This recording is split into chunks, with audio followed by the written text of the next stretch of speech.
सहनाववतु सहनौ भुनक्तु सह वीर्यं करवावहै तेजस्विनावधीतमस्तु मा विद्विषावहै। ओम शांति शांति शांति। ಶ್ರೀಕೃಷ್ಣ ಸರ್ವೂ ನಿನ್ನ ಸೇವೆಯಾಗಲಿ ಸ್ವಾಮಿ. ಎಲ್ಲ ಆಧ್ಯಾತ್ಮ ಬಂಧುಗಳಿಗೂ ನಮಸ್ಕಾರ ಮತ್ತು ಜ್ಞಾನದರ್ಶನಂ ವೇದಿಕೆಗೆ ಸ್ವಾಗತ. ಧ್ವನಿ ಗುರುದೇವದಾಗಿರಲಿ, ವಿಚಾರ ಪರಮಾತ್ಮನದಾಗಿರಲಿ, ಹಾಗೂ ಇದು ನನ್ನದಲ್ಲದ ಕರ್ಮವಾಗಲಿ. ಶ್ರೀಮದ್ ಭಾಗವತ ಮಹಾಪುರಾಣ 11ನೇ ಸ್ಕಂದ. ಮೊದಲಿಗೆ ಮಂಗಳಾಚರಣೆ. ಜನ್ಮಾದ್ಯಸ್ಯ ಯತೋನ್ವಯಾದಿತರತಃ ಚಾರ್ತೇಷ್ವಭಿಘ್ನಸ್ವರಾಟ್ ತೇನೇ ಬ್ರಹ್ಮಹೃದಾಯ ಆದಿಕವಯೇ ಮುಹ್ಯಂತಿ ಯತ್ಸೂರಯಃ ತೇಜೋ ವಾರಿಮೃದಾಂ ಯಥಾ ವಿನಿಮಯಃ ಯತ್ರ ತ್ರಿಸರ್ಗೋ ಮೃಷಾ ದಾಮ್ನಾ ಸ್ವೇನ ಸದಾ ನಿರಸ್ತಕುಹಕಂ ಸತ್ಯಂ ಪರಂ ಧೀಮಹಿ. ನಾರಾಯಣಂ ನಮಸ್ಕೃತ್ಯ ನರಂ ಚೈವ ನರೋತ್ತಮಂ ದೇವೀಂ ಸರಸ್ವತೀಂ ವ್ಯಾಸಂ ತತೋ ಜಯಮುದೀರಯೇತ್ ತತೋ ಜಯಮುದೀರಯೇತ್. ಪರಮಾತ್ಮ ಶ್ರೀಕೃಷ್ಣ ಉದ್ಧವನಿಗೆ ಉಪದೇಶವನ್ನು ಮಾಡ್ತಾ ಬಂದಿದ್ದಾನೆ. ಭಗವಂತ ಹೇಳ್ತಾನೆ, there is something called ಸಂಸಾರ ವೃಕ್ಷ. ಈ ಸಂಸಾರ ವೃಕ್ಷ ಅನ್ನುವಂತಹದ್ದು ಅಲ್ಲೂ ಕೂಡ 2 ಬೀಜಗಳಿವೆ. ಯಾವಾಗ ಭೂಮಿಯಲ್ಲಿ ಒಂದು ಬೀಜವನ್ನ ನೆಟ್ಟು ಅದನ್ನು ಬೆಳೆಸುವ ಪ್ರಯತ್ನವನ್ನು ಮಾಡ್ತೀವಿ, ಆಗ ನಾವೇನು ಮೊಳಕೆ ಅಂತ ಹೇಳ್ತೀವಿ, ಸಸ್ಯ ಅಂತ ಹೇಳ್ತೀವಿ, ಅದು it comes out by breaking the ಬೀಜ ಇಂಟು 2 ಪಾರ್ಟ್ಸ್. ಆ ಒಂದು ಬೀಜವನ್ನು ಒಡೆದು ಬೀಜಗಳ ಮಧ್ಯದಿಂದ ಒಂದು ಸಸಿ ಹೊರಹೊಮ್ಮತ್ತೆ, ಮೊಳಕೆ ಒಡೆಯಿತು ಅಂತ ಹೇಳ್ತೀವಿ. ಈ ರೀತಿ ಒಂದು ಮೊಳಕೆಯೊಡೆದು ಬೀಜ 2 ಭಾಗವಾದಾಗ ವೇದಾಂತ ಇವುಗಳನ್ನು ಪಾಪ ಮತ್ತು ಪುಣ್ಯ ಅಂತ ಕರೆಯುತ್ತೆ. ಸೊ ಈ ಒಂದು ಸಂಸಾರ ವೃಕ್ಷದಲ್ಲಿ ಪಾಪ ಅಂಡ್ ಪುಣ್ಯ ಇವೆರಡೂ ಕೂಡ ನಿಧಾನವಾಗಿ ಬೆಳೆಯತೊಡಗುತ್ತೆ. ಸಂಸಾರ ವೃಕ್ಷದಲ್ಲಿ ಮೊಳಕೆಯೊಡೆದ ನಂತರ ಆ 2 ಬೀಜಗಳು ಪಾಪ ಮತ್ತು ಪುಣ್ಯ ಎಂಬಂತೆ ಬೆಳೆಯತೊಡಗತ್ತೆ ಅಂತಂದ್ರೆ, ಆ ಸಂಸಾರ ವೃಕ್ಷದಲ್ಲಿ ಬೇರುಗಳು ಹೇಗಿರುತ್ತೆ, ಆ ಬೇರುಗಳು ಯಾವುದು? ಅಲ್ಲಿ ಸಂಸಾರ ವೃಕ್ಷದಲ್ಲಿ ಒಂದು ವೃಕ್ಷ, ಗಿಡ, ಮರ ಅಂತ ಹೇಳಿದಾಗ ಅಲ್ಲಿ ಬೇರುಗಳಿರುತ್ತೆ ಅಂತ ಹೇಳ್ತೀವಿ. ಇಲ್ಲಿ ಸಂಸಾರ ವೃಕ್ಷದಲ್ಲಿ ಆ ಬೇರುಗಳು ಯಾವುದು? ಅವುಗಳನ್ನು ವೇದಾಂತ ವಾಸನಾಗಳು ಅಂತ ಕರೆಯುತ್ತೆ. ಪರಮಾತ್ಮ ಹೇಳ್ತಾನೆ, ಅಯಂ ಹಿ ಜೀವ ತ್ರಿವೃದಜ್ಜ ಯೋನಿ, ಅಯಂ ಹಿ ಜೀವ ಸ್ತ್ರೀ ವೃದಬ್ಜ ಯೋನಿರವ್ಯಕ್ತ ಏಕೋ ವಯಸ ಸ ಆದ್ಯ ವಿಶ್ಲಿಷ್ಟ ಶಕ್ತಿರ್ ಬಹುದೇವ ಭಾತಿ ಬೀಜಾನಿ ಯೋನಿಂ ಪ್ರತಿಪದ್ಯ ಯದ್ವತ್. ಹೇ ಉದ್ಧವ,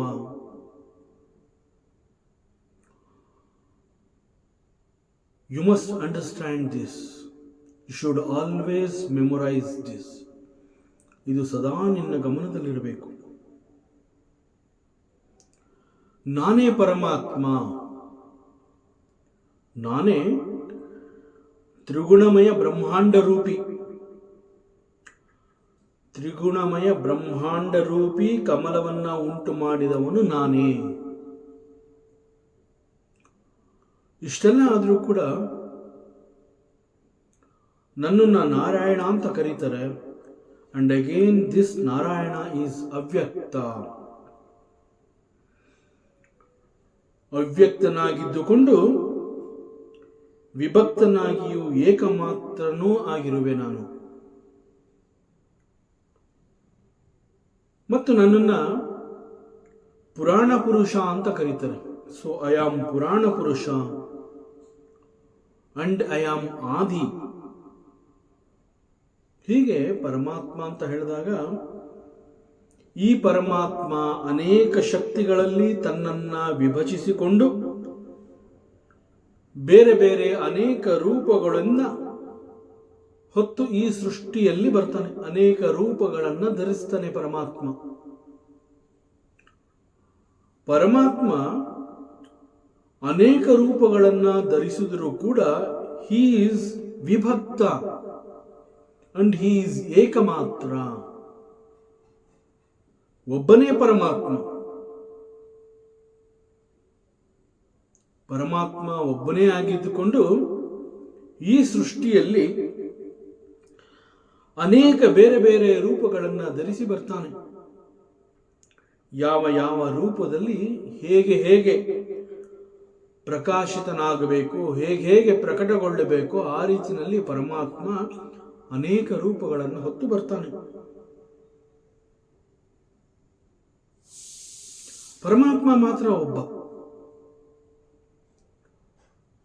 ಆದರೆ ಅನೇಕ ರೂಪಗಳಲ್ಲಿ ಅವನು ಕಾಣಿಸ್ಕೋತಾನೆ. ಹೇಗೆ ಒಂದು ಬೀಜವನ್ನ ಭೂಮಿಯಲ್ಲಿ ನೆಟ್ಟಾಗ ಅದು ವೃಕ್ಷವಾದ ನಂತರ ಅನೇಕಗಳಾಗಿ ಅದು ಬೆಳೆಯುತ್ತವೆ. ಒಂದೇ ಬೀಜ, ಒಂದೇ ಒಂದು ಬೀಜ ಒಂದು ಮರ ಅಥವಾ ಗಿಡ ಅಂತ ಹೇಳಿ ಅದು ಬೆಳೆಯತೊಡಗಿದಂತೆ ಮುಂದೆ ಅವುಗಳು ಅನೇಕಗಳಾಗುತ್ತೆ. ಕೊಂಬೆ, ರಂಬೆ, ಎಲೆ, ಕಾಯಿ, ಹಣ್ಣು, ಹೀಗೆ ಅನೇಕಗಳಾಗಿ ಅಲ್ಲಿ ಕಂಡು ಬರುತ್ತೆ. ಜಸ್ಟ್ ಲೈಕ್ ದಟ್ ಒಬ್ಬನೇ ಪರಮಾತ್ಮ. ಒಂದೇ ಪರಮಾತ್ಮನ ಶಕ್ತಿಯನ್ನ ಈ ಸಮಸ್ತ ವಿಶ್ವ ಪಡೆದುಕೊಂಡು ಅನೇಕ ರೂಪಗಳಲ್ಲಿ ಪರಮಾತ್ಮನನ್ನು ನಮಗೆ ತೋರಿಸಿಕೊಡತ್ತು.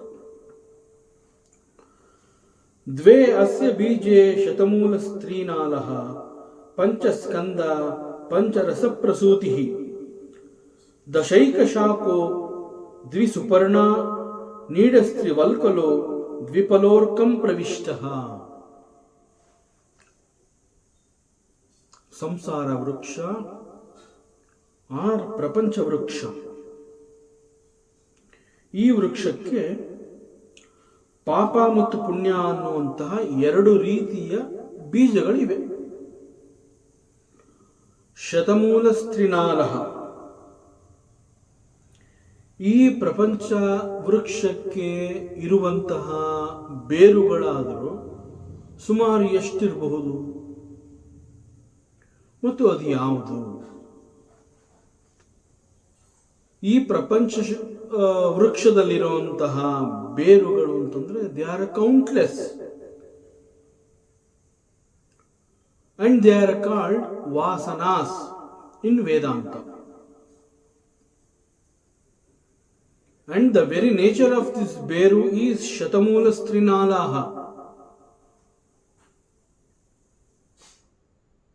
ಇವುಗಳ ಸ್ವಭಾವ ಶತಮೂಲ ಸ್ತ್ರೀನಾಲಹ ಅಂತಂದ್ರೆ ಅನೇಕ ಜನ್ಮಗಳಿಂದ ಸಂಗ್ರಹಿಸುತ್ತಾ ಬಂದಿರುವಂತಹ ಅನೇಕ ವಾಸನಗಳು ಇಲ್ಲಿರುತ್ತೆ.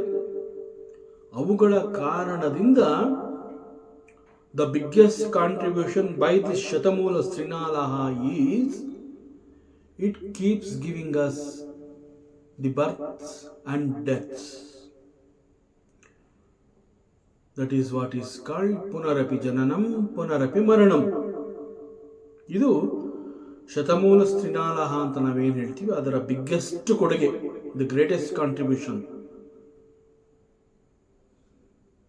ಸಾಮಾನ್ಯವಾಗಿ ನಮ್ಮ ವೇದಾಂತ, ಉಪನಿಷತ್ತು, ಶಾಸ್ತ್ರ, ಒಬ್ಬ ಆಚಾರ್ಯ, ಒಬ್ಬ ಜ್ಞಾನಿ ಅವನೇನು ಹೇಳ್ತಾನೆ ಈ ವಿಚಾರದಲ್ಲಿ ಅಂತಂದ್ರೆ,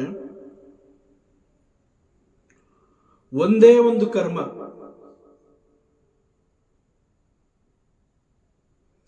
ಆ ಕರ್ಮದ ಪರಿಣಾಮ ಯಾವುದೇ ಆಗಿರಲಿ,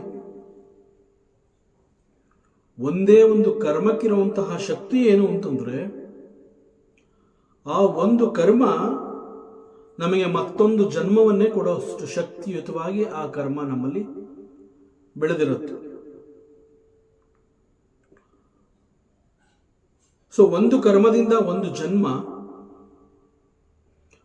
ಮತ್ತು ಒಂದು ಜನ್ಮದಲ್ಲಿ ಈ ರೀತಿ ನೂರಾರು ಸಾವಿರಾರು ಕರ್ಮಗಳನ್ನು ನಾವು ಮಾಡ್ತೀವಿ.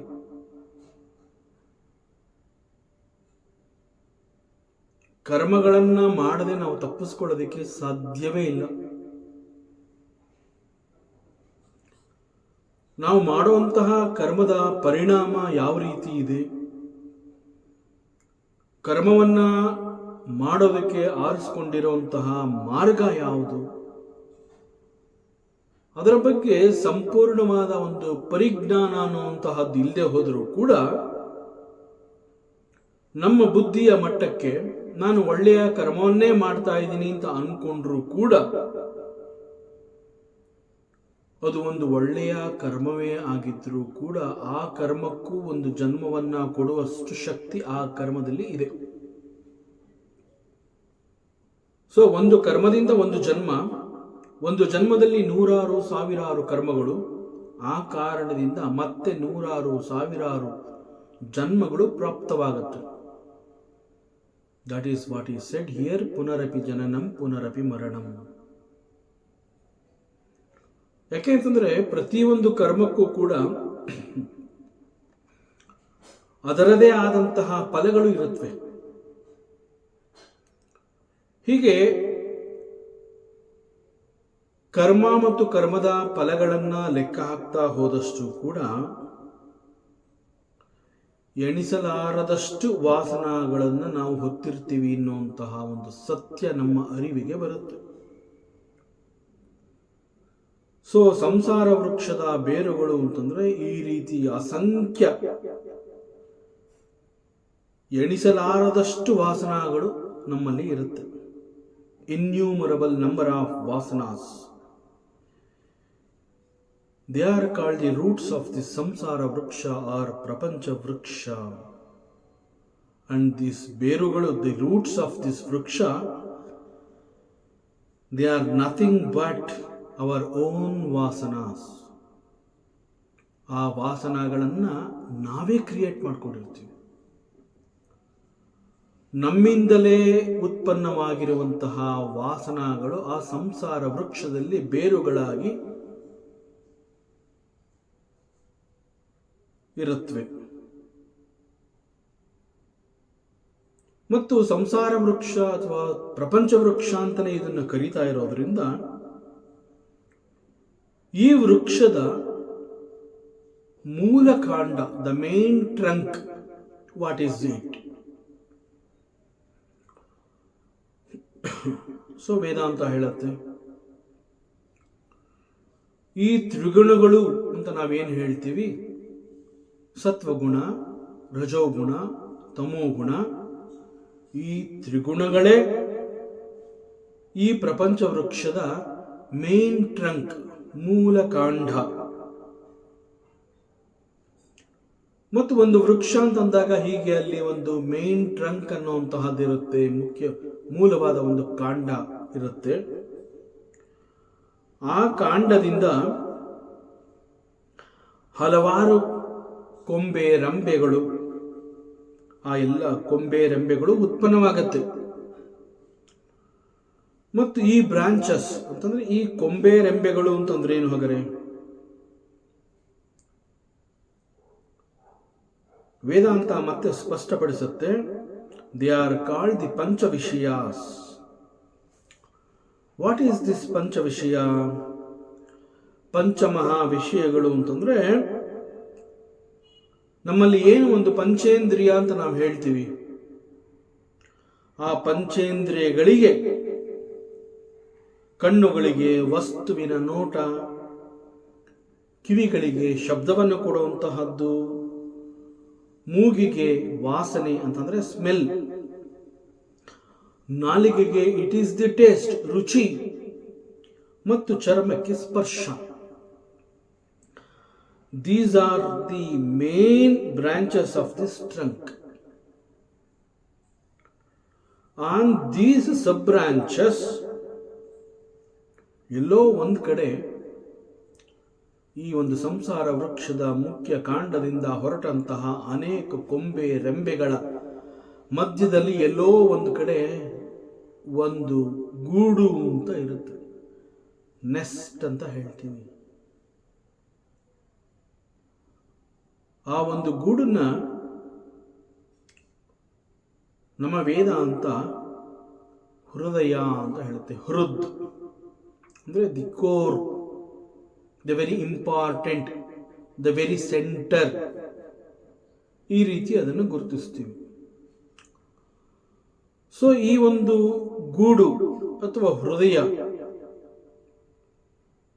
ಇಲ್ಲಿ ಯಾರಿರ್ತಾರೆ? ಸಂಸಾರ ವೃಕ್ಷದಲ್ಲಿ ಈ ಕೊಂಬೆ ರಂಬೆಗಳ ಮಧ್ಯದಲ್ಲಿ ಇರುವಂತಹ ಈ ಗೂಡಿನಲ್ಲಿ ಇರೋರಾದರೂ ಯಾರು? ಜೀವಾತ್ಮ ಮತ್ತು ಪರಮಾತ್ಮ, ಜೀವ ಅಂಡ್ ಈಶ, ದೇ ಸ್ಟೇ ಟುಗೆದರ್ ದೇರ್. ಅಲ್ಲಿ ಜೀವಾತ್ಮ ಇರ್ತಾನೆ, ಈಶ್ವರ ಇರ್ತಾನೆ.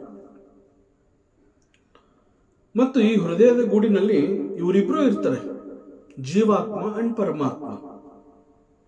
What do they do there? ಜೀವಾತ್ಮ ಎಷ್ಟೇ ಆದ್ರೂ ಜೀವಭಾವ, ಜೀವಾತ್ಮ ಅಂತಂದ್ರೆ ಜೀವಭಾವ. ಈ ಜೀವಭಾವಕ್ಕೆ ಯಾವಾಗಲೂ ಕೂಡ ಒಂದು ರೀತಿಯ ಆಸೆ ಬಯಕೆಗಳಿರುತ್ತೆ. ಏನೋ ಒಂದು ತುಡಿತ, ಏನೋ ಒಂದು ಬೇಕು, ಸುಮ್ಮನೆ ಇರೋದಕ್ಕೆ ಸಾಧ್ಯವೇ ಇಲ್ಲ. ಸೊ ಅಂತಹ ಚಡಿಪಡಿಕೆಯನ್ನು ಹೊತ್ತು ಈ ಜೀವಾತ್ಮ ಆ ಗೂಡಿನಲ್ಲಿ ಇರುತ್ತೆ. ಇರೋದಾದ್ರೂ ಯಾರ ಜೊತೆ? ಪರಮಾತ್ಮನ ಜೊತೆ. ಪರಮಾತ್ಮನ ಜೊತೆನಲ್ಲೇ ಇದ್ರೂ ಕೂಡ ಈ ಜೀವಾತ್ಮ ಅಲ್ಲಿ ಚಡ್ಪಡಿಸ್ತಾ ಇರ್ತಾನೆ. ಯಾವುದದು ಚಡಪಡಿಕೆ? ದಿಸ್ ಜೀವಾತ್ಮ ಇನ್ ದಟ್ ಹೃದಯ, ಇನ್ ದಟ್ ಗೂಡು, ಸದಾಕಾಲ ಹಿ ಈಸ್ ಎಕ್ಸ್ಪೆಕ್ಟಿಂಗ್ ದಿ ಸುಖ, but unfortunately experiencing the dukkha. Such a poor fellow is called the Jivatma. Why Jivatma is expecting the sukha and experiencing the dukkha? ಇದು ನೇರವಾಗಿ Vedanta on the head of the nail ಅಂತ ಹೇಳ್ತಾರೆ. ನೇರವಾಗಿ ವೇದಾಂತ ಇದನ್ನ ತಿಳಿಸ್ಬೇಕು ಅಂತಂದ್ರೆ ಹೇಳುತ್ತೆ, it is because of the ignorance, ಅಜ್ಞಾನದ ಕಾರಣ.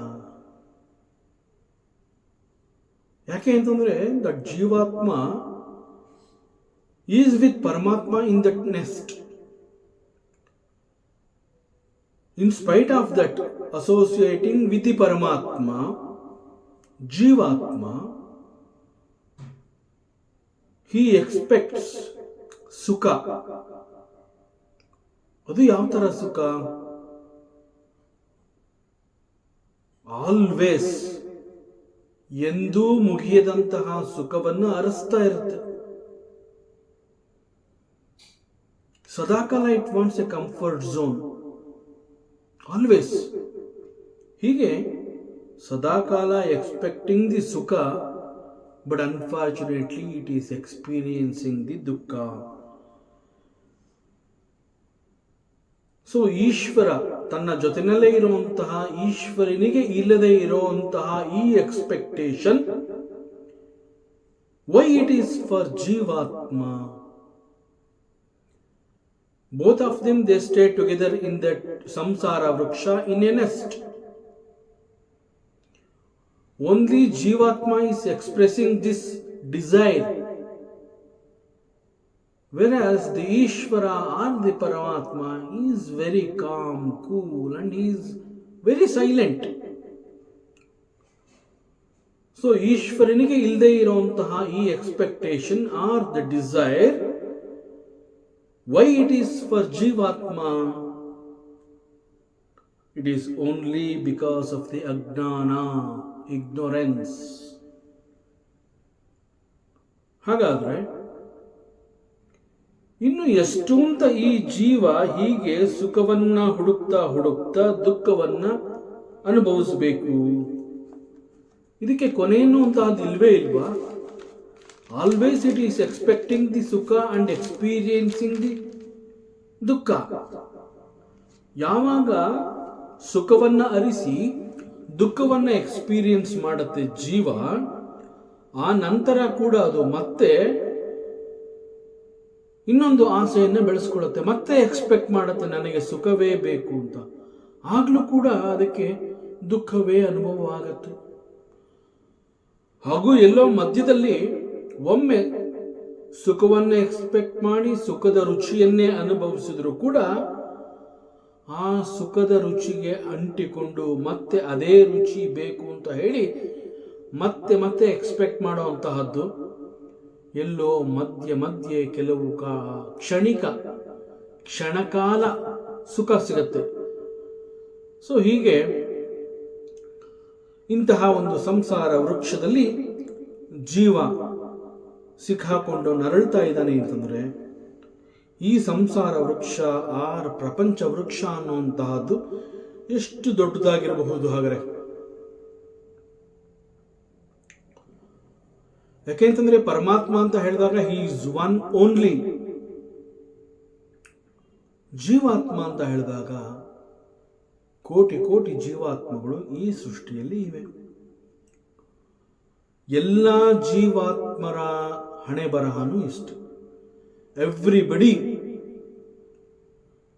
ಸೀಕಿಂಗ್ ದಿ ಸುಖ ಅಂಡ್ ಎಕ್ಸ್ಪೀರಿಯನ್ಸಿಂಗ್ ದಿ ದುಃಖ. ಹೀಗೆ ಸಾವಿರಾರು ಜನಗಳಿಗೆ, ಜೀವಾತ್ಮಗಳಿಗೆ ಇಂತಹ ಅನುಭವ ಆಗ್ತಾ ಇದೆಯಲ್ಲ, ಅನುಭವವನ್ನು ಕೊಡ್ತಾ ಇದೆಯಲ್ಲ ಈ ಒಂದು ಸಂಸಾರ ವೃಕ್ಷ ಆರ್ ಪ್ರಪಂಚ ವೃಕ್ಷ. ಹಾಗಾದರೆ ಈ ಪ್ರಪಂಚ ವೃಕ್ಷ ಅನ್ನುವಂತಹದ್ದು ಎಷ್ಟು ದೊಡ್ಡದಿರಬಹುದು ಅಥವಾ ಎಷ್ಟು ಎತ್ತರಕ್ಕೆ ಇದು ಏರಿರಬಹುದು? ಹೇಳ್ತಾರೆ, it is as big as almost touching the ಸೂರ್ಯಮಂಡಲ ಅಂತಂದ್ರೆ ಇಟ್ ಈಸ್ ಓನ್ಲಿ ಅ ವರ್ಣನೆ, ಬೃಹದಾಕಾರ ಅಂತ ನಾವೇನು ಹೇಳ್ತೀವಿ ಹಾಗೆ ನಾವು ಕಲ್ಪನೆ ಮಾಡ್ಕೋಬಹುದು. ಸೊ ಇಷ್ಟು ದೊಡ್ಡ ಸಂಸಾರ ವೃಕ್ಷದಲ್ಲಿ, ಪ್ರಪಂಚ ವೃಕ್ಷದಲ್ಲಿ, ಅಪಾರ್ಟ್ ಫ್ರಮ್ ದಿಸ್ ಜೀವಾತ್ಮ ಅಂಡ್ ಪರಮಾತ್ಮ, ಆ ವೃಕ್ಷದಲ್ಲಿ ಕೊಂಬೆ ರಂಬೆಗಳ ಜೊತೆನಲ್ಲಿ ಆ ವೃಕ್ಷ ಅಂತಂದ ಮೇಲೆ ಅಲ್ಲೂ ಕೂಡ ಫಲಗಳು ಇರಲೇಬೇಕು. ಸೊ ಆ ಸಂಸಾರ ವೃಕ್ಷದಲ್ಲಿ ಇರುವಂತಹ ಫಲಗಳು, ಹಣ್ಣುಗಳು ಯಾವುದು? What are those fruits? They are called the ಸುಖ ಅಂಡ್ ದುಃಖ. ಸುಖ ಮತ್ತು ದುಃಖ ಅನ್ನುವಂತಹ ರೀತಿಯ ಫಲಗಳನ್ನ ಆ ಸಂಸಾರ ವೃಕ್ಷದಲ್ಲಿ ನಾವು ನೋಡಬಹುದು. ಸೊ ಇಲ್ಲಿ ಹೀಗೆ ಅನೇಕ ಫಲಗಳು ಈ ವೃಕ್ಷದಲ್ಲಿವೆ. ಆ ಫಲಗಳಾದ್ರೂ ಯಾವುದು ಅಂತಂದ್ರೆ ಸುಖ ಮತ್ತು ದುಃಖ. ಆದರೆ ಯಾವ ಫಲ ಸುಖ, ಯಾವ ಫಲ ದುಃಖ ಅನ್ನುವಂತಹದ್ದು ಜೀವಾತ್ಮನಿಗೆ ಗೊತ್ತಾಗೋದಿಲ್ಲ. ನೋಡಿದ ಕೂಡಲೇ ಈ ಒಂದು ಫಲ ಸುಖವನ್ನು ಕೊಡುತ್ತೆ ಅಥವಾ ಈ ಒಂದು ಫಲ ದುಃಖವನ್ನ ಕೊಡುತ್ತೆ ಅಂತ ಜೀವಾತ್ಮನಿಗೆ ಅದನ್ನ ಗುರುತಿಸೋಕೆ ಆಗೋದಿಲ್ಲ. ಸೊ ಹಾಗೇನ್ ಮಾಡ್ತಾನೆ ಜೀವ ಹಿ ಕಾನ್ಸ್ಟೆಂಟ್ಲಿ ಆ ಸಂಸಾರ ವೃಕ್ಷದಲ್ಲಿ ಕುಳಿತು ನಿರಂತರವಾಗಿ ವೃಕ್ಷದ ಫಲ, ದಟ್ ಈಸ್ ಅಲ್ಲಿ ಸಿಗುವಂತಹ ಆ ಒಂದು ಹಣ್ಣು ಕರ್ಮಫಲ, that is he is expecting the fruits of sukha, but again unfortunately constantly he is experiencing the fruit of dukkha. So jiva constantly runs for sukha and dukkha, ಅವುಗಳ ಹಿಂದೆನೇ ಓಡ್ತಾ ಇರ್ತಾನೆ.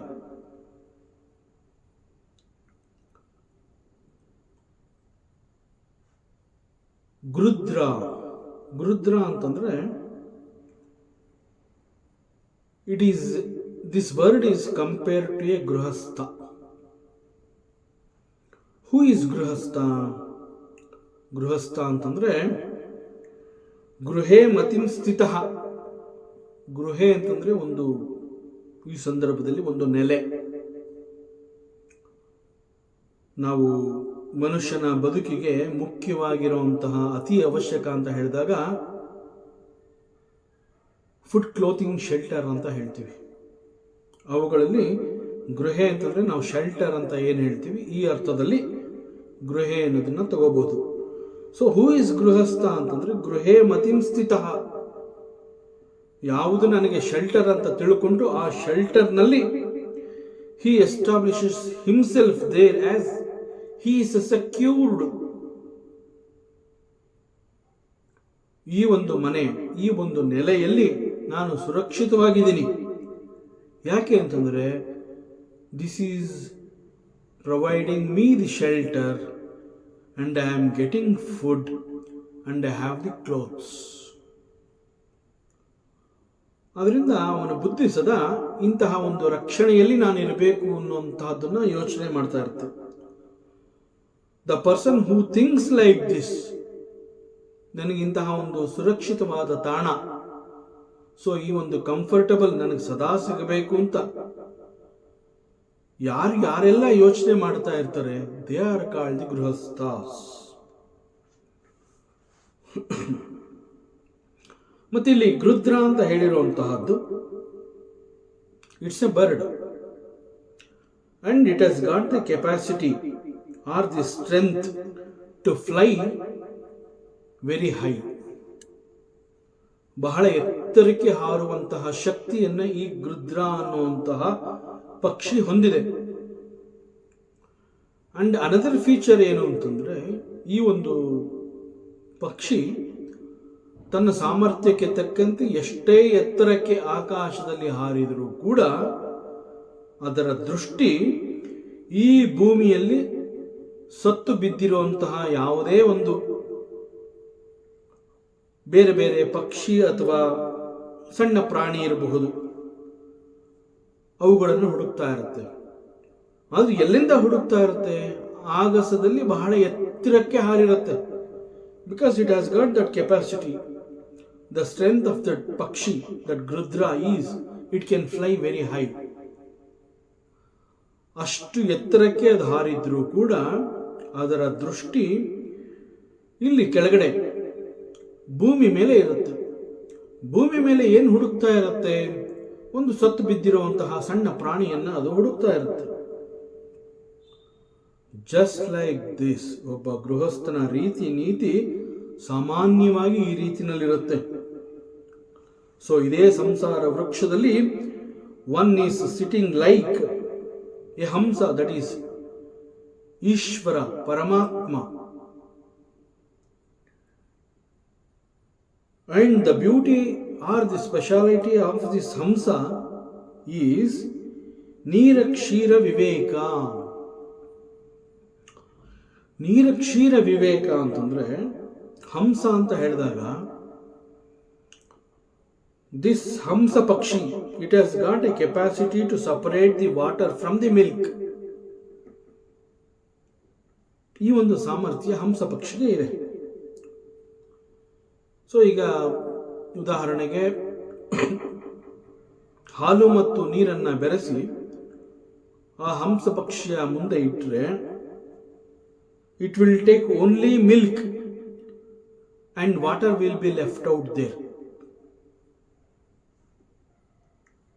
ಸೊ ಇದು ಹಂಸ ಪಕ್ಷಿಗೆ ಇರುವಂತಹ ಒಂದು ಸಾಮರ್ಥ್ಯ. ಅದೇ ರೀತಿ ಒಬ್ಬ ಮನುಷ್ಯನನ್ನ ವಿವೇಕಿ ಅಂತ ಹೇಳಿದಾಗ ಒಳ್ಳೆ ಸಂಸ್ಕಾರಗಳನ್ನು ಹೊತ್ತಿದ್ದಾನೆ, ಜ್ಞಾನಾರ್ಜನೆ ಆಗಿದೆ, ಯಾವುದು ಸತ್ಯ ಯಾವುದು ಅಸತ್ಯ ಅನ್ನುವಂತಹದ್ದು ಗೊತ್ತಿದೆ. Such a person is called the ವಿವೇಕಿ. ಹೇಗೆ ಈ ಹಂಸಪಕ್ಷಿ ಎನ್ನುವಂತಹದ್ದನ್ನು ಕೇವಲ ಪ್ಯೂರ್ ಹಾಲ್ನ ಮಾತ್ರ ಸ್ವೀಕರಿಸಿ ನೀರನ್ನು ಅಲ್ಲೇ ಬಿಡುತ್ತೆ, ಆ ರೀತಿಯಲ್ಲಿ ದಿಸ್ ವಿವೇಕಿ ಹಿ ಟೇಕ್ಸ್ ಓನ್ಲಿ ಪಾರಮಾರ್ಥಿಕತೆ ಅಂಡ್ ಸಂಸಾರಿಕತ ಅನ್ನುವಂತಹದ್ದನ್ನ ಅದನ್ನು ಅಲ್ಲೇ ಬಿಟ್ಬಿಡ್ತಾನೆ, ಅವನಿಗೆ ಅದು ಬೇಕಿಲ್ಲ. ಸೊ ವಿವೇಕಿಗೆ ಅವನು ಬೇಕಾಗಿರೋದೇನು? ಆಧ್ಯಾತ್ಮ ಮತ್ತು ಪಾರಮಾರ್ಥಿಕ. ಸತ್ಯ ಬೇಕು ಅಂತ ಅವನು ಹುಡುಕ್ತಾ ಇರ್ತಾನೆ. ಯಾವಾಗ ಸತ್ಯ ಬೇಕು ಅಂತ ಹುಡುಕ್ತಾ ಇರ್ತಾನೆ, ಅವನು ಅಸತ್ಯ ಅಂತ ಯಾವುದು ಅನ್ಸತ್ಯ ಅವೆಲ್ಲವನ್ನ ಅಲ್ಲೇ ಬಿಡ್ತಾ ಇರ್ತಾನೆ. Such a person is called the ವಿವೇಕಿ. ಸೊ ಒಬ್ಬ ವಿವೇಕಿ ಅಂತ ಹೇಳಿದಾಗ ಅವನಿಗೆ ಸಂಸಾರದಲ್ಲಿ ಆಸಕ್ತಿ ಇರೋದಿಲ್ಲ. ಅವನ ಗಮನ, ಅವನ ಚಿಂತನೆ, ಅವನ ಆಸಕ್ತಿ, ಇಷ್ಟ ಇವೆಲ್ಲ ಕೂಡ ಪಾರಮಾರ್ಥಿಕದ ಕಡೆಗೆ ಇರುತ್ತೆ.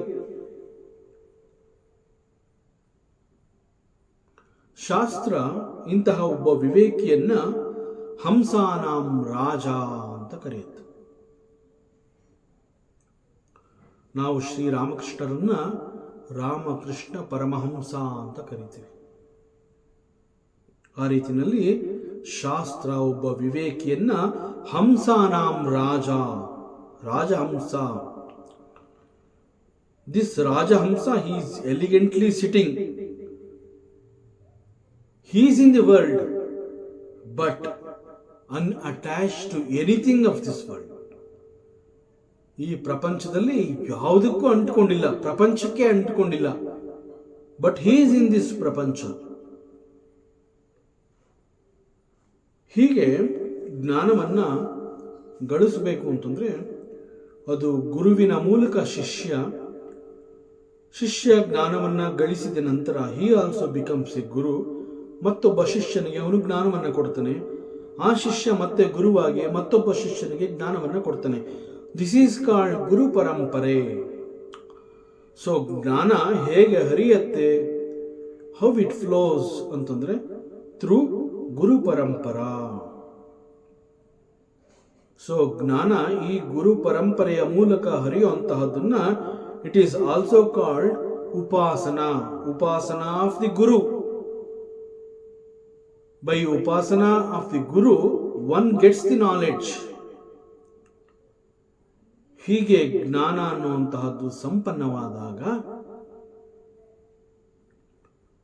ಹೇ ಉದ್ದವ, ಅದು ನಿನ್ನ ಜೀವತ್ವವನ್ನ ಬಹಳ ಹರಿತವಾದ ವೈರಾಗ್ಯ ಅನ್ನುವಂತಹ ಖಡ್ಗದಿಂದ ಕತ್ತರಿಸಿ ಹಾಕತ್ತೆ. ಉದ್ದವನಿಗೆ ಪರಮಾತ್ಮ ಶ್ರೀಕೃಷ್ಣ ತಿಳಿಸ್ಕೊಡ್ತಾ ಇದ್ದಾನೆ. He says you have to learn the knowledge through a guru by upasana of the guru. So ಉಪಾಸನಾ ಮೂಲಕ ಗುರುವಿನಿಂದ ನೀನು ಜ್ಞಾನವನ್ನ ಪಡೆದ ನಂತರ ನಿನ್ನಲ್ಲಿರುವಂತಹ ಜೀವತತ್ವ, ಜೀವಭಾವ, ದ ಫಿಲಾಸಫಿ ಆಫ್ ದಿ ಜೀವ, ಅದನ್ನ ವೈರಾಗ್ಯ ಅನ್ನುವಂತಹ ಒಂದು ಹರಿತವಾದ ಖಡ್ಗ ಅದನ್ನ ಕತ್ತರಿಸಿ ಹಾಕುತ್ತೆ. ನಿನ್ನಲ್ಲಿ ಏನು ಒಂದು ಚೈತನ್ಯ ಅನ್ನುವಂತಹದ್ದಿದೆ, ಆ ಚೈತನ್ಯ ಜೀವತ್ವದೊಂದಿಗೆ ಬೆರೆತು ಹೋಗಿದೆ. ಸೊ ದಟ್ ಜೀವತ್ವ is to be separated. That can happen only when you attain the knowledge. ಜ್ಞಾನ ಸಂಪನ್ನವಾದಾಗ ವೈರಾಗ್ಯ ಎಂಬ ಹರಿತವಾದ ಖಡ್ಗ ನಿನ್ನ ಜೀವತ್ವವನ್ನ ನಾಶ ಮಾಡುತ್ತೆ, ಕತ್ತರಿಸಿ ಹಾಕತ್ತೆ. ಆದ್ದರಿಂದ ಉದ್ದವ, ಜ್ಞಾನ ಸಂಪಾದನೆಗಾಗಿ ನೀನು ಒಬ್ಬ ಗುರುವನ್ನ ಆಶ್ರಯಿಸು. ಸೊ ನಿನಗೆ ಯಾವಾಗ ಜ್ಞಾನ ಸಿಗುತ್ತೆ ಆಗ ನಿನ್ನಲ್ಲಿ ವೈರಾಗ್ಯ ಉಂಟಾಗುತ್ತೆ. ಯಾವಾಗ ನಿನ್ನಲ್ಲಿ ವೈರಾಗ್ಯ ಅನ್ನುವಂತಹದ್ದು, ವೆನ್ ದಟ್ ವೈರಾಗ್ಯ enters the next moment, that ವೈರಾಗ್ಯ ನಿನ್ನ ಜೀವಭಾವವನ್ನ, ಜೀವತ್ವವನ್ನ, ದ ಫಿಲಾಸಫಿ ಆಫ್ ಜೀವಭಾವ, that gets destroyed.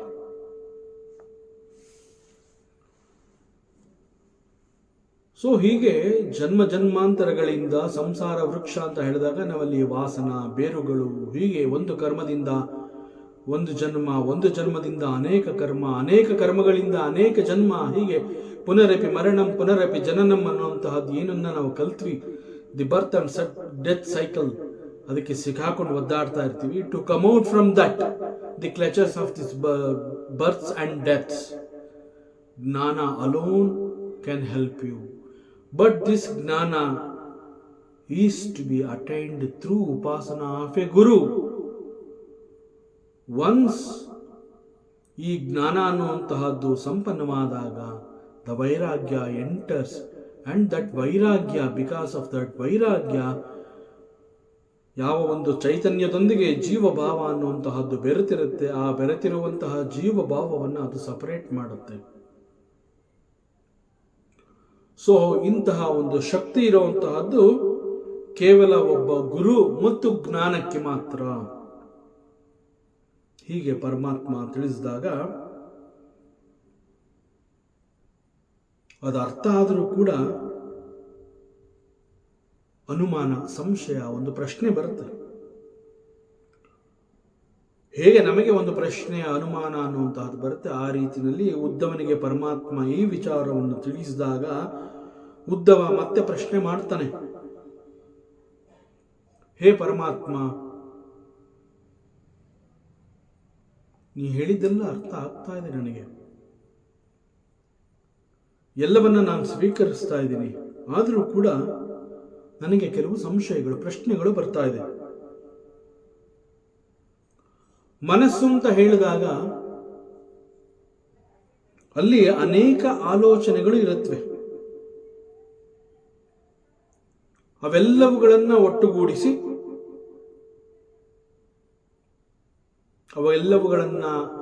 ಒಟ್ಟುಗೂಡಿಸಿ ನಿರಾಕರಿಸಿ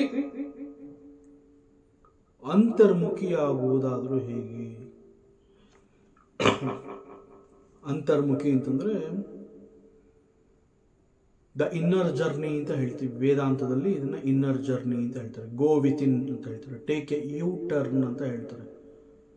ಯಾಕೆ ಯೂ ಟರ್ನ್ ಅಂತ ಹೇಳ್ತಾರೆ ಅಂತಂದ್ರೆ, ಮನುಷ್ಯ ಅಂತ ಹೇಳಿದಾಗ ಅವನ ಮನಸ್ಸು ಸದಾ ಹೊರ ಪ್ರಪಂಚದಲ್ಲಿ ಅಲದಾಡ್ತಾ ಇರ್ತದೆ. So he is always stepping forward in the worldly affairs. So ಅವನ ಎಲ್ಲ ಇಂದ್ರಿಯಗಳು ಕೂಡ ಪ್ರಪಂಚಕ್ಕೆ ಸೋತು ಅವನನ್ನು ಎಳಿತಾ ಇರುತ್ತೆ. ಈ ಪ್ರಪಂಚ ಅವನನ್ನ ಅಷ್ಟು ಬಲವಾಗಿ ಅಟ್ರಾಕ್ಟ್ ಮಾಡ್ತಾ ಇರುತ್ತೆ. ಸೊ ಈ ಪ್ರಪಂಚದ ಆಕರ್ಷಣೆ ಅಷ್ಟೊಂದು ಶಕ್ತಿಯುತವಾಗಿರುವಾಗ, and again it is because of the indriyas, especially the mind and so many thoughts in the mind. ಅಷ್ಟೊಂದು ಆಲೋಚನೆಗಳು ಈ ಮನಸ್ಸಿನಲ್ಲಿರುವಾಗ ಅವೆಲ್ಲವನ್ನ ಒಟ್ಟುಗೂಡಿಸಿ, ಇನ್ನು ಆಲೋಚನೆಗಳು ಈ ಮನಸ್ಸಿನಲ್ಲಿ ಸುಳಿಬಾರದು ಅಂತ ಹೇಳಿ ಅವೆಲ್ಲವನ್ನ ಒಟ್ಟುಗೂಡಿಸಿ ನಿರಾಕರಿಸಿ ಅಂತರ್ಮುಖಿಯಾಗುವುದು ಸಾಧ್ಯವಾ? ಇದು ಸಾಧ್ಯ ಅನ್ನೋದಾದ್ರೆ ಭಗವಂತ ಹೇಗೆ ಮಾಡಬಹುದು? ಇದನ್ನ ಹೇಗೆ ಅಂತರ್ಮುಖಿಯಾಗೋದು? It's a big task for me. ಆಲೋಚನೆಗಳ ಮಹಾಪೂರ ಅವು ಒಂದೇ ದಿಕ್ಕಿನಲ್ಲಿ ಹರಿದಾಡ್ತಾ ಇಲ್ಲ. ಒಂದು ಮನಸ್ಸು ಅಂತ ಹೇಳಿದಾಗ it is full of thoughts are flowing ಅಂತ ಹೇಳ್ತಾರೆ. ಸೊ ಹರಿದಾಡ್ತಾ ಇರುವಂತಹ ಈ ಆಲೋಚನೆಗಳೆಲ್ಲ ಒಂದೇ ದಿಕ್ಕಿನಲ್ಲಿ ಇಲ್ಲ. ಹೋಗಿ ಎಲ್ಲವನ್ನ ಹಿಡ್ಕೊಂಬರೋಣ ಅಂತ ಹೇಳಿ ಒಂದು ದಿಕ್ಕಿಗೆ ಹೋದ್ರೆ ಮತ್ತೊಂದು ಆಲೋಚನೆ ಇನ್ನೊಂದು ದಿಕ್ಕಿನಲ್ಲಿ ಇರುತ್ತೆ. ಸೊ ಎಲ್ಲಾ ದಿಕ್ಕುಗಳಲ್ಲೂ ಹರಿದಾಡ್ತಾ ಇರುವಂತಹ ಈ ಸಾವಿರಾರು ಆಲೋಚನೆಗಳನ್ನ ಒಟ್ಟುಗೂಡಿಸುವುದಾದರೂ ಹೇಗೆ? ಅಂತರ್ಮುಖಿ ಆಗುವುದಾದರೂ ಹೇಗೆ? Is a big task for me. Paramatma, please teach me. ಹೇಗೆ ಅಂತರ್ಮುಖಿ ಆಗುವಂತಹದ್ದು?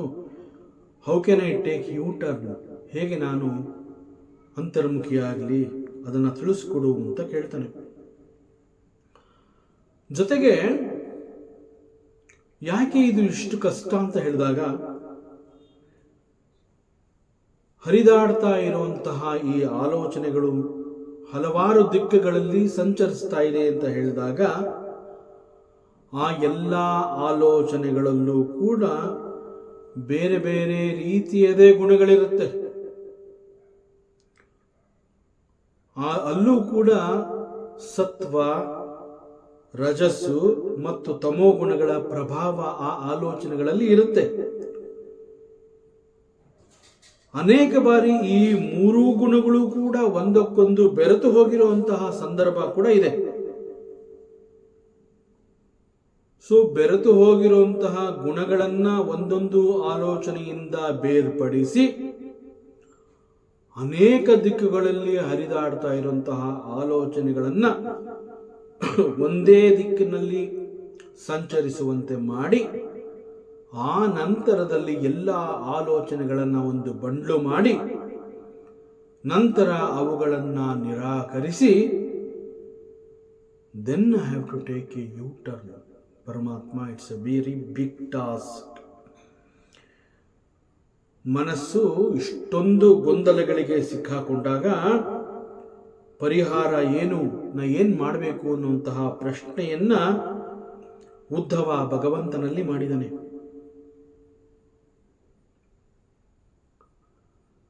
ಪ್ರತಿ ಬಾರಿ ಉಪದೇಶ ಆದಾಗ ಬಹಳ ಅದ್ಭುತವಾದ ಪ್ರಶ್ನೆಯನ್ನೇ ಮಾಡ್ತಾನೆ ಉದ್ಧವ. ಈ ಬಾರಿ ಮಾಡಿದಂತಹ ಪ್ರಶ್ನೆ ಮತ್ತೆ ಪರಮಾತ್ಮನಿಗೆ ಮತ್ತೊಂದು ನೆನಪನ್ನ ಕೊಡುತ್ತೆ. ಅದನ್ನ ಹೇಳ್ತಾನೆ.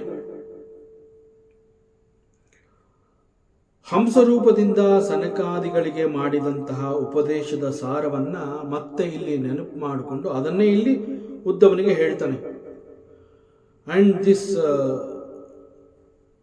particular portion of Upadesha is called the ಹಂಸಗೀತಾ. ಬಹಳ ಪ್ರಸಿದ್ಧವಾದ ಹಂಸಗೀತಾ ಅನ್ನುವಂತಹ ಒಂದು ಉಪದೇಶ. ಸೊ ಅದು ನೆನಪಿಗೆ ಬರುವಂತಹ ಪ್ರಶ್ನೆಯನ್ನ ಉದ್ಧವ ಭಗವಂತನಲ್ಲಿ ಮಾಡಿದ್ದಾನೆ. So now we are entering into the next chapter, that is the 13th chapter of 11th canto Bhagavata Mahapurana.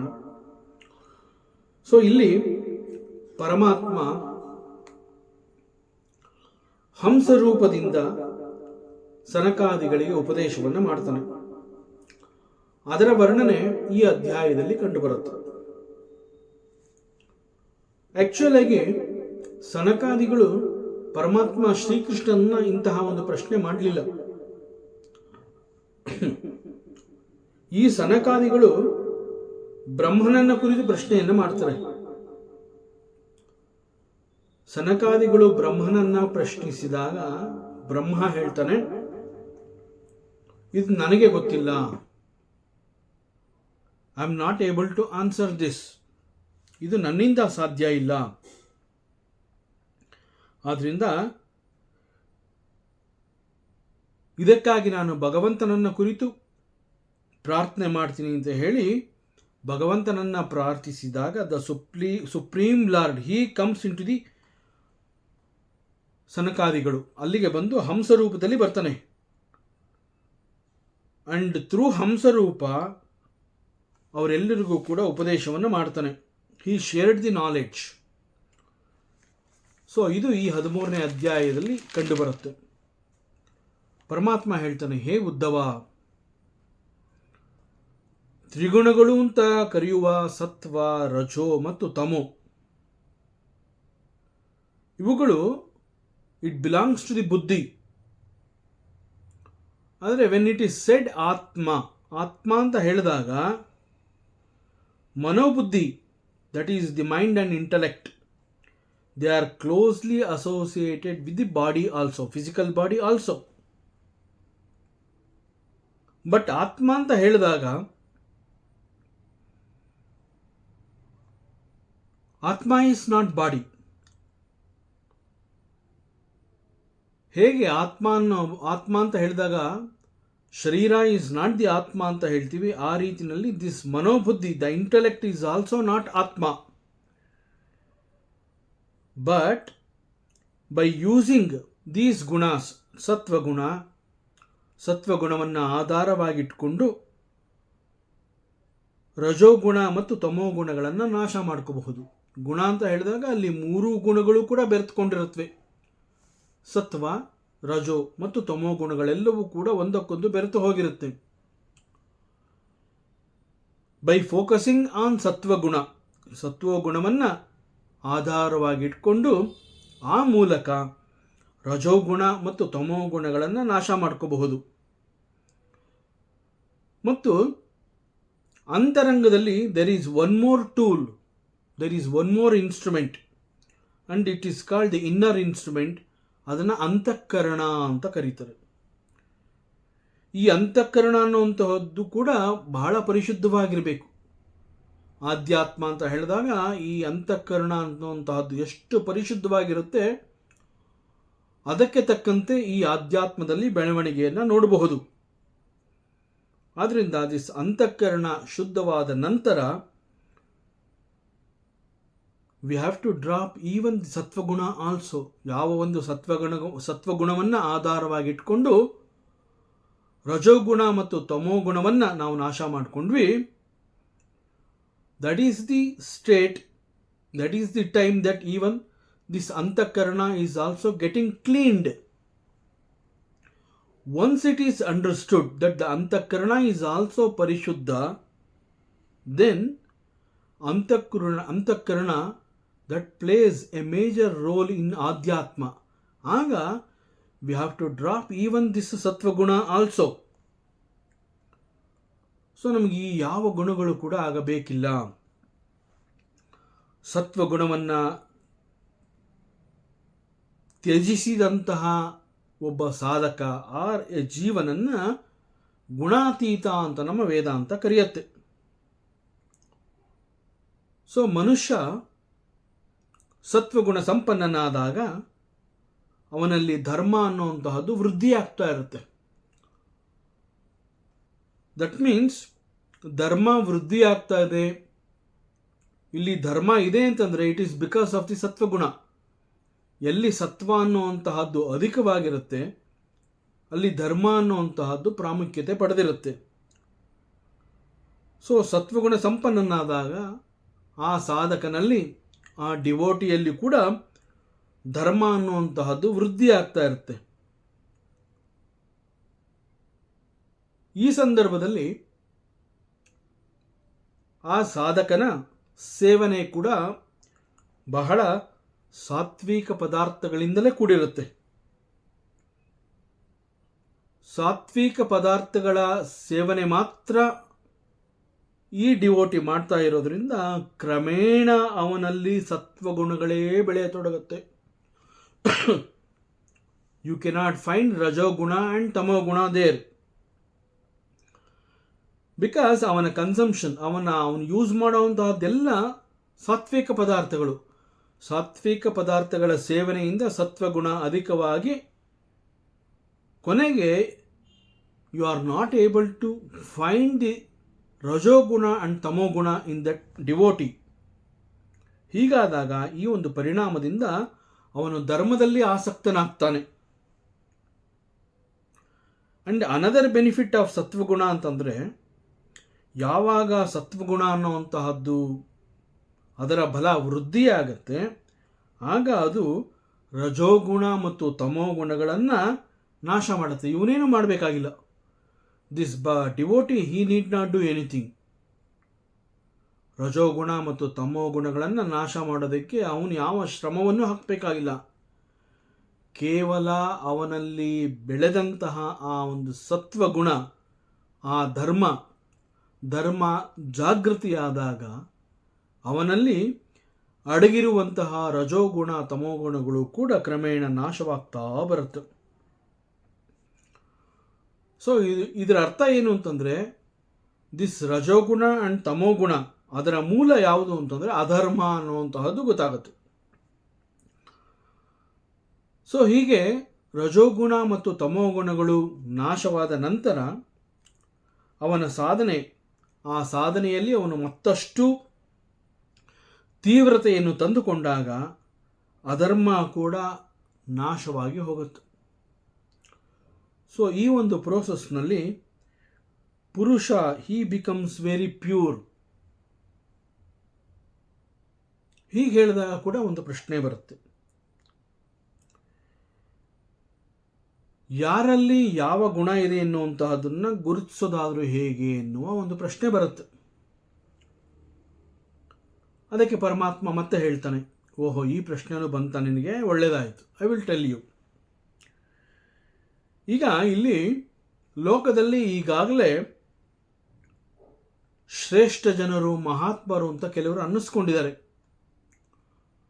ಲೋಕದಲ್ಲಿ ಅಂತಹವ್ರನ್ನ ನಾವು ಮಹಾತ್ಮರು, ಮಹನೀಯರು, ಮಹಾಪುರುಷರು, ಸಂತರು, ಶ್ರೇಷ್ಠರು ಅಂತ ನಾವು ಗುರುತಿಸ್ತೀವಿ. ಇಂತಹವರಲ್ಲಿ ಯಾವುದೇ ರೀತಿಯ ಕಾಮ, ಕ್ರೋಧ, ದ್ವೇಷ, ಸ್ನೇಹ ಯಾವುದೇ ಇರೋದಿಲ್ಲ. ಸಮತ್ವ ಭಾವದಿಂದ ಇರ್ತಾರೆ. Since they are in the samatva bhava, they are able to recognise, because they are viveki. ಯಾವುದು ಸರಿ, ಯಾವುದು ತಪ್ಪು, ಯಾವುದು ಸತ್ಯ, ಯಾವುದು ಅಸತ್ಯ, ಯಾವುದು ಧರ್ಮ, ಯಾವುದು ಅಧರ್ಮ, ಇವೆಲ್ಲ ಅವರ ದೃಷ್ಟಿಯಲ್ಲಿ ಗೋಚರವಾಗತ್ತೆ.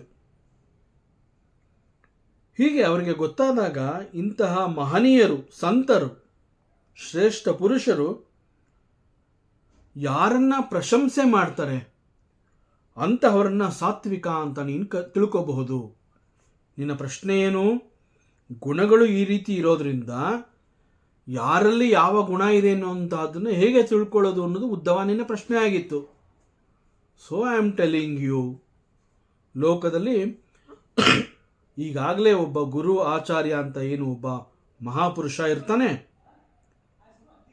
ಅವನು ಯಾರನ್ನ ಪ್ರಶಂಸೆ ಮಾಡ್ತಾನೆ ಆಗ ಅವನಲ್ಲಿ ಸಾತ್ವಿಕ ಗುಣ ಇದೆ ಅಂತ ತಿಳ್ಕೊಂಡು ಅವನನ್ನು ಸಾತ್ವಿಕ ಅಂತ ನೀನು ತಿಳ್ಕೋಬಹುದು. ಅದರಂತೆ ಯಾರನ್ನ ಅವನು ಉಪೇಕ್ಷೆ ಮಾಡ್ತಾನೆ ಮತ್ತು ಯಾರನ್ನ ಅವನು ಗಮನಿಸೋದೇ ಇಲ್ಲ, ಯಾರ ಗೋಜಿಗೂ ಅವನು ಹೋಗೋದೇ ಇಲ್ಲ, ಅಂತಹವನನ್ನು ನೀನು ರಾಜಸಿಕ ಗುಣದವನು ಅಂತ ಗುರುತಿಸಬಹುದು. ಹಾಗೂ ಇದೇ ಶ್ರೇಷ್ಠ ಜನಗಳು ಯಾರನ್ನ ನಿಂದಿಸ್ತಾರೆ, ಇನ್ಫ್ಯಾಕ್ಟ್ ಅವರು ಯಾರನ್ನೂ ನಿಂದಿಸೋದಕ್ಕೆ ಹೋಗೋದಿಲ್ಲ. ಆದರೆ ಬಿಕಾಸ್ ಅವರಲ್ಲಿ ಸಮತ್ವ ಭಾವ ಇರೋದರಿಂದ ತಪ್ಪನ್ನು ಅವರು ತೋರಿಸ್ಕೊಡ್ಬೇಕಾಗತ್ತೆ. ಈ ಕಾರಣದಿಂದ ಈ ಮಹಾಪುರುಷರು ಯಾರನ್ನ ನಿಂದಿಸ್ತಾರೆ ಅಂತಹವರನ್ನ ತಾಮಸಿಕರು, ತಮೋಗುಣಿಗಳು ಅಂತ ನೀನು ಗುರುತಿಸಬಹುದು. ನಿನ್ನ ಪ್ರಶ್ನೆಗೆ ಈಗ ಸದ್ಯಕ್ಕೆ ಇದೊಂದೇ ಉತ್ತಮವಾದ ಮಾರ್ಗ. ಸೊ ಹೆಚ್ಚು ಹೆಚ್ಚು ಸತ್ವಗುಣಗಳನ್ನು ಹೊಂದಬೇಕು ಮತ್ತು ಸತ್ವಗುಣದ ವೃದ್ಧಿಗಾಗಿ ಸಾತ್ವಿಕ ವಸ್ತುಗಳನ್ನು ಮಾತ್ರ ಯೂಸ್ ಮಾಡಬೇಕು. ಅದರಿಂದ ಧರ್ಮ, ಜ್ಞಾನ ಹಾಗೂ ನಮ್ಮ ಒಂದು ಟ್ರೂ ನೇಚರ್, ಆ ಒಂದು ಟ್ರೂ ನೇಚರ್ ಅನ್ನುವಂತಹದ್ದು ಕೂಡ ರಿವೀಲ್ ಆಗುತ್ತೆ. ಸ್ವರೂಪ ಜ್ಞಾನ ಅಂತ ಹೇಳ್ತೀವಿ. ಸೊ ಸ್ವರೂಪ ಜ್ಞಾನ ಕೂಡ ಉಂಟಾಗತ್ತೆ. ಮತ್ತು ಸಾಧನೆ ಹೀಗೆ ಮುಂದುವರಿತಾ ಇದ್ದಾಗ ಎಲ್ಲ ರೀತಿಯ ಪ್ರಶ್ನೆಗಳು, ಸಂಶಯಗಳು, ಅನುಮಾನಗಳು ಕೂಡ ನಾಶವಾಗುತ್ತೆ. ಸೊ ನಿನಗೆ ಯಾವ ಒಂದು ಪ್ರಶ್ನೆಗಳು ಕೂಡ ನಿನ್ನಲ್ಲಿ ಉದ್ಭವ ಆಗೋದಿಲ್ಲ. ಎಲ್ಲದಕ್ಕೂ ನಿನಗೊಂದು ಕ್ಲಾರಿಟಿ ಸಿಗ್ತಾ ಹೋಗುತ್ತೆ. ಯಾವಾಗ ನಿನಗೆ ಒಂದು ಕ್ಲಾರಿಟಿ ಅನ್ನುವಂತಹದ್ದಿರುತ್ತೆ, ಅಲ್ಲಿ ನಿನಗೆ ಸಂಶಯ ಅಥವಾ ಅನುಮಾನ ಅನ್ನುವಂಥದ್ದು ಇರೋದೇ ಇಲ್ಲ. So there will be no question. So ಸತ್ವಗುಣದಿಂದ ಈ ಒಂದು ಜ್ಞಾನಾಗ್ನಿ ಅನ್ನುವಂತಹದ್ದು ಹೆಚ್ಚು ಪ್ರಜ್ವಲಿಸುತ್ತೆ. And the power of jnanagni ಅಂತಂದರೆ it will burn even the trigunas. ಅದು ಎಲ್ಲ ಗುಣಗಳನ್ನು ಕೂಡ ನಾಶ ಮಾಡುತ್ತೆ. ಮತ್ತೆ ಉದ್ಧವನಿಗೆ ಸಂಶಯ ಬರುತ್ತೆ, ಮತ್ತೆ ಪರಮಾತ್ಮನನ್ನು ಪ್ರಶ್ನೆ ಮಾಡ್ತಾನೆ. ಮತ್ತಷ್ಟು ವಿಚಾರಗಳಿದೆ, ಮುಂದಿನ ಅವಕಾಶದಲ್ಲಿ ಮತ್ತೆ ಮುಂದುವರಿಸೋಣ. ಓಂ ಪೂರ್ಣಮದಃ ಪೂರ್ಣಮಿದಂ ಪೂರ್ಣಾತ್ ಪೂರ್ಣಮುದಚ್ಯತೆ ಪೂರ್ಣಸ್ಯ ಪೂರ್ಣಮಾದಾಯ ಪೂರ್ಣಮೇವಾವಶಿಷ್ಯತೆ. ಓಂ ಶಾಂತಿ ಶಾಂತಿ ಶಾಂತಿ. ಹರಿ ಓಂ. ಶ್ರೀ ಗುರುಭ್ಯೋ ನಮಃ. ಹರಿ ಓಂ. ಈ ದಿನದ ಪ್ರವಚನ ಸೇವೆಯನ್ನು ಪರಮಾತ್ಮ ಶ್ರೀಕೃಷ್ಣನ ಪಾದಚರಣಗಳಲ್ಲಿ ಅತ್ಯಂತ ಭಕ್ತಿಯಿಂದ, ಶ್ರದ್ಧೆಯಿಂದ ಅರ್ಪಿಸೋಣ. ಶ್ರೀಕೃಷ್ಣಾರ್ಪಣಮಸ್ತು.